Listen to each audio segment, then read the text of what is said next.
Dia 5. Máscara de oxigênio. Respirando primeiro. Essa é sua vida. Você é quem deseja ser? Sviti Fut. Em caso de despressurização da cabine, máscaras de oxigênio cairão automaticamente do compartimento acima de sua cabeça. Por favor, coloque a máscara de oxigênio primeiro em você, antes de auxiliar crianças pequenas e outras pessoas que precisem de ajuda. Aviso de segurança das empresas aéreas. Dependendo da frequência com que viaja de avião, talvez você já saiba essa frase de cor. Ela faz parte do monólogo de toda aeromoça quando fala sobre os procedimentos de segurança no início do voo. A lógica dessa instrução é óbvia. Você não pode ajudar ninguém se desmaiar por falta de oxigênio.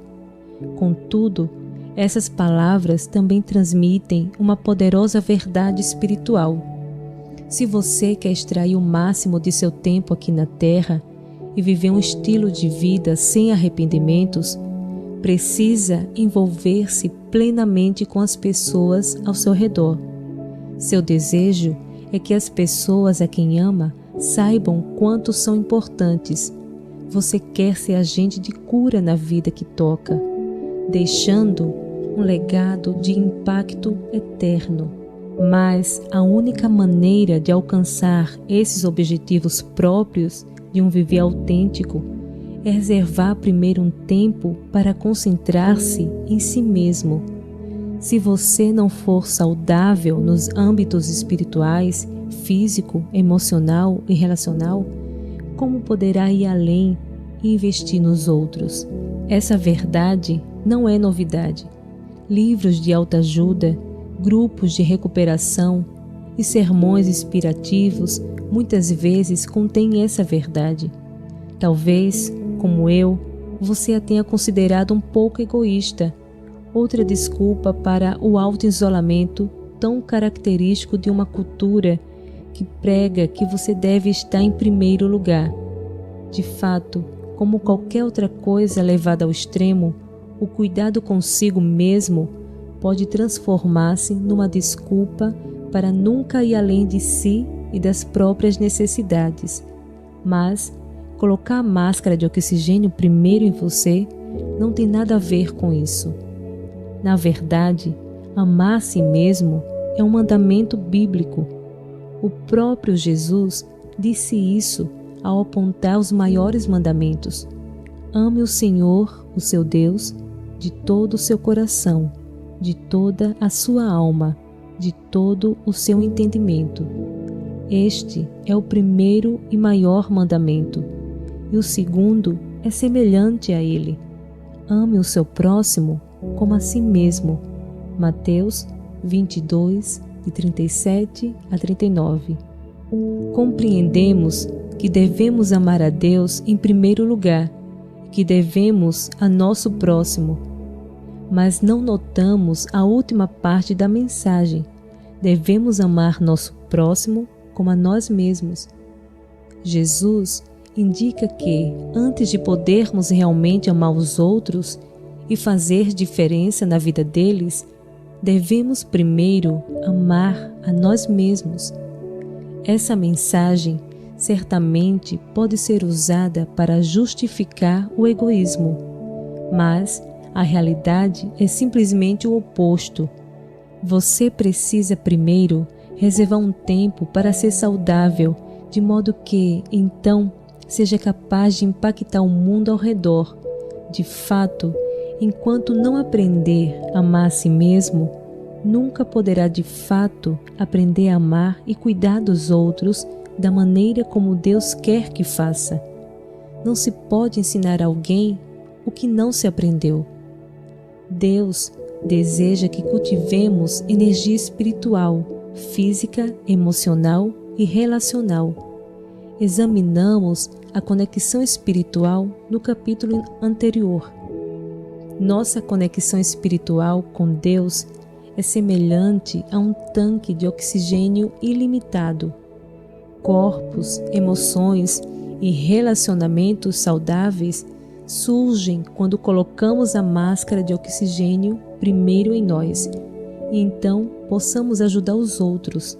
Vejamos outras 3 áreas e o que significa respirar primeiro, enquanto se cuida do corpo, das emoções e dos relacionamentos. Leve para o lado físico. Se você soubesse que tem apenas um mês para viver, como trataria o seu corpo? Do que abriria mão? De forçar-se a fazer exercícios? De pedir uma porção extra de batatas fritas na lanchonete? De uma grande taça de sorvete todos os dias? Se seu corpo físico tivesse apenas 30 dias para viver, seria tentador negligenciá-lo, fazendo apenas aquilo que lhe dá prazer e comendo somente o que tem sabor bom. Mas a maneira como você trata seu corpo é uma área em que o estilo de vida de um mês para viver se estende para muito além de algumas semanas. Quer você tenha 30 dias ou 30 anos pela frente, deve perceber que a maneira como trata o seu corpo tem impacto direto e duradouro sobre a qualidade da vida que desfruta. Abdicar de exercícios, comer doces demais e ficar acordado até tarde parece muito bom por alguns dias, mas sofremos os declínios decorrentes do baixo nível de energia gerado por essa negligência. Nosso corpo exige descanso, exercício, ar puro, água e alimentação saudável. Se quer se sentir bem por mais tempo do que o sorvete leva para derreter, aumente sua energia física. Para aumentá-la, é preciso concentrar-se primeiro em desenvolver um conceito saudável do corpo. Como cultivar um conceito saudável do corpo? Para responder a essa questão, precisamos voltar à fonte primária de nosso oxigênio, a conexão espiritual com o nosso Criador. Se você não estiver conectado à máscara de oxigênio de Deus, terá dificuldades com sua imagem corporal, porque vai respirar as mentiras da sociedade sobre aquilo que é aceitável. É da natureza humana comparar-se com os outros, mas a cultura atual está saturada de anúncios que se concentram na juventude eterna, na beleza perpétua e em corpos esguios e esculturais. O inimigo de nosso sucesso prefere que respiremos o monóxido de carbono que ele nos dá. São mensagens como: você pode ser tão magro quanto quiser. Faça o impossível para ter uma aparência mais jovem. A aparência é tudo, e assim por diante. Quando aceitamos essas mensagens, nós nos envenenamos com conceitos errados sobre a verdadeira saúde do corpo físico. Para ter saúde física, é preciso ser saudável espiritualmente e ouvir aquilo que Deus diz sobre o nosso corpo. Em 1 Coríntios 6:19, Paulo escreveu: será que vocês não aprenderam ainda que seu corpo é a morada do Espírito Santo, que Deus lhes deu, e que ele vive dentro de vocês? Seu próprio corpo não lhes pertence.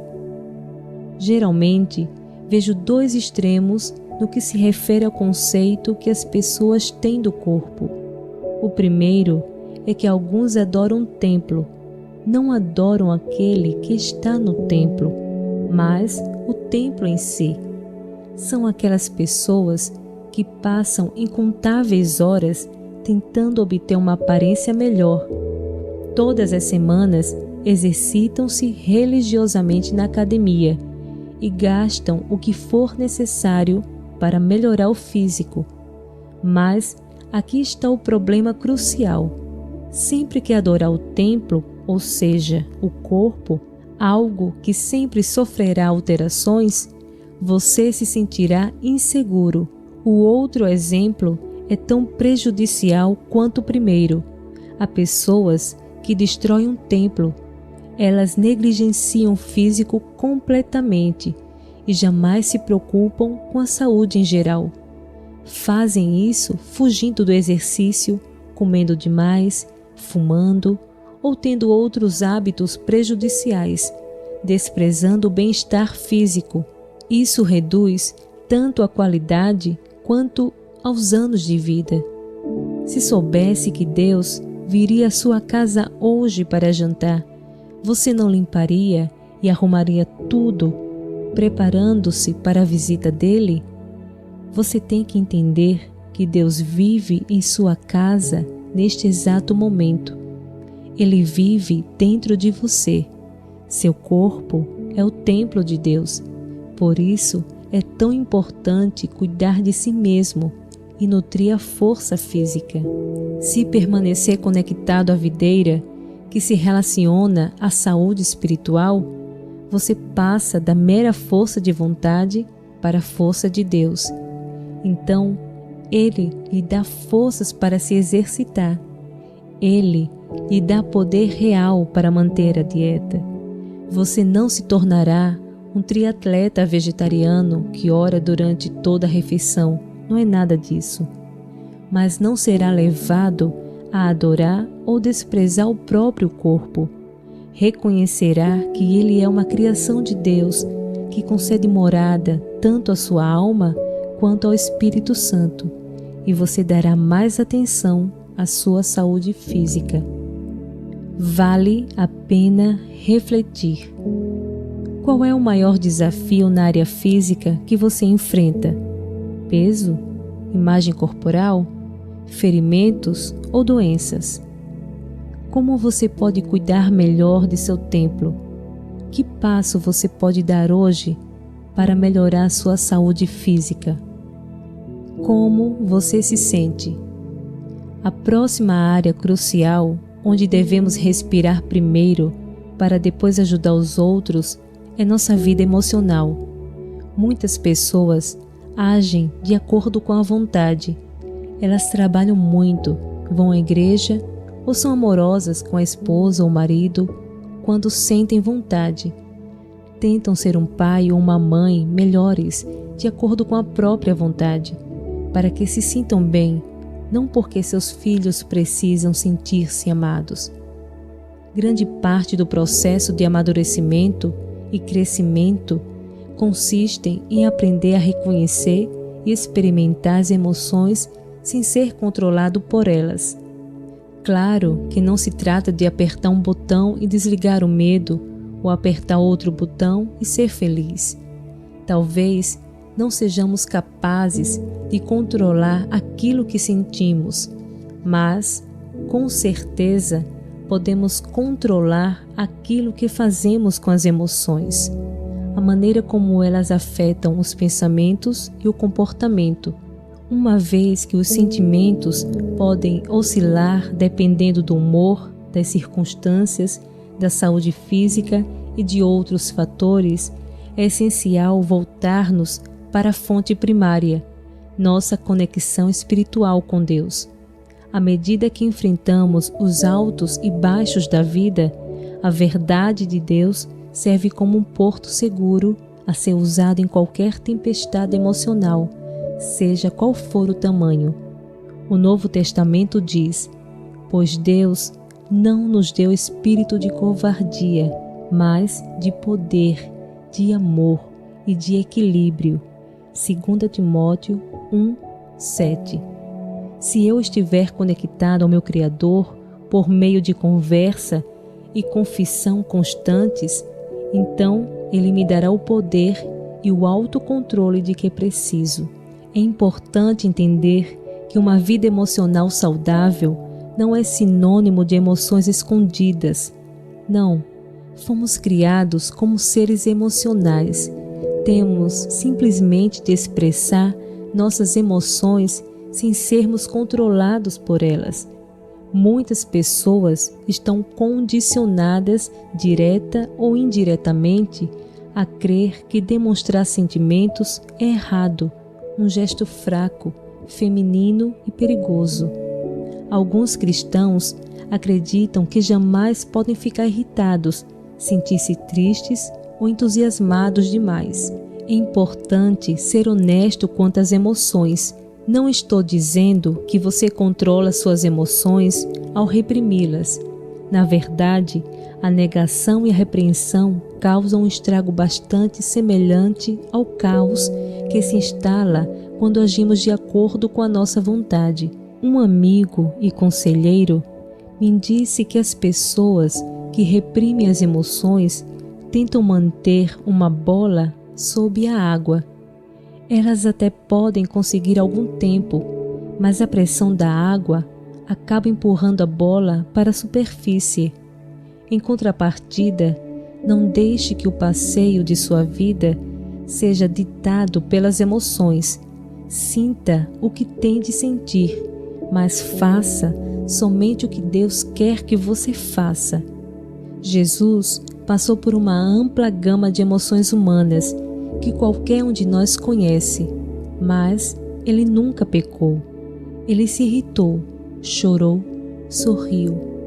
Claramente, provou todas as emoções que passamos, mas não permitiu que controlassem seus pensamentos, seu comportamento ou sua interação com os outros. Ele é nosso melhor exemplo de como sentir tudo o que brota de dentro para fora e ainda assim seguir aquilo que Deus quer que façamos. É óbvio que Jesus enfrentou algumas emoções difíceis à medida que se aproximava da sua morte cruel: solidão, incerteza, medo e apreensão. Contudo, ele orou, pedindo que a vontade do Pai fosse feita em sua vida. Vale a pena refletir. De que modo você costuma lidar com as emoções fortes? Sua tendência é explodir ou ruminar? Pense na última vez em que um sentimento tomou conta de você: medo, alegria, decepção, entusiasmo, ciúme ou ira. Como você o expressou? O que teria feito de diferente? Conectado pelos relacionamentos. A principal razão de colocarmos a máscara de oxigênio primeiro em nós mesmos é podermos respirar e permanecer saudáveis para ajudar a outra pessoa a encontrar o oxigênio de Deus. Muitos, embora seja inerente aos relacionamentos a presença de desafios, muitos dos quais abordaremos a seguir, eles refletem um dos aspectos mais significativos do modo como fomos criados.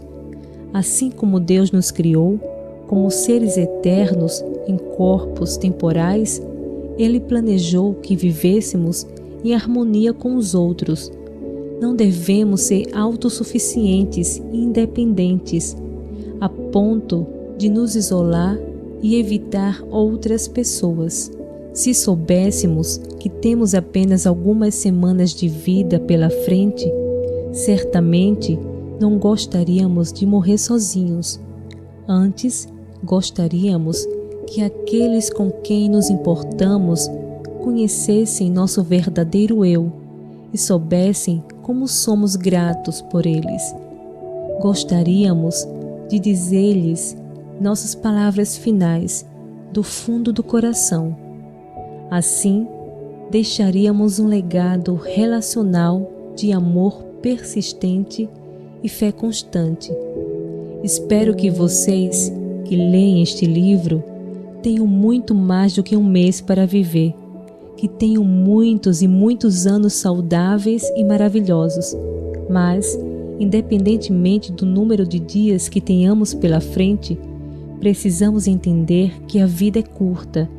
Pedimos a Deus que nos ensine a contar nossos dias e nos ajude a compreender que o tempo é limitado e devemos gastá-lo como Ele quer.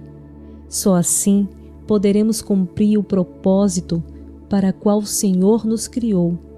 A realização de nosso propósito como sua criação, conectados a Deus como nossa fonte de vida, permite que sejamos saudáveis nos aspectos físico, emocional e relacional. Respirar primeiro não é um gesto egoísta, é essencial. Para a vida toda. 1. Que nota você atribuiria à sua saúde em cada uma destas áreas: espiritual, física, emocional e relacional? A nota vai de 1, péssimo, a 10, excelente. Qual é o maior desafio a ser enfrentado para melhorar sua saúde nessas áreas? O que você pode fazer para enfrentar este desafio? 2. Anote objetivos específicos a serem perseguidos no resto desse mês, com o propósito de melhorar essas 4 áreas. Certifique-se de que os objetivos sejam práticos e mensuráveis. 3. Invista de 15 a 30 minutos em sua saúde espiritual, física, emocional e relacional.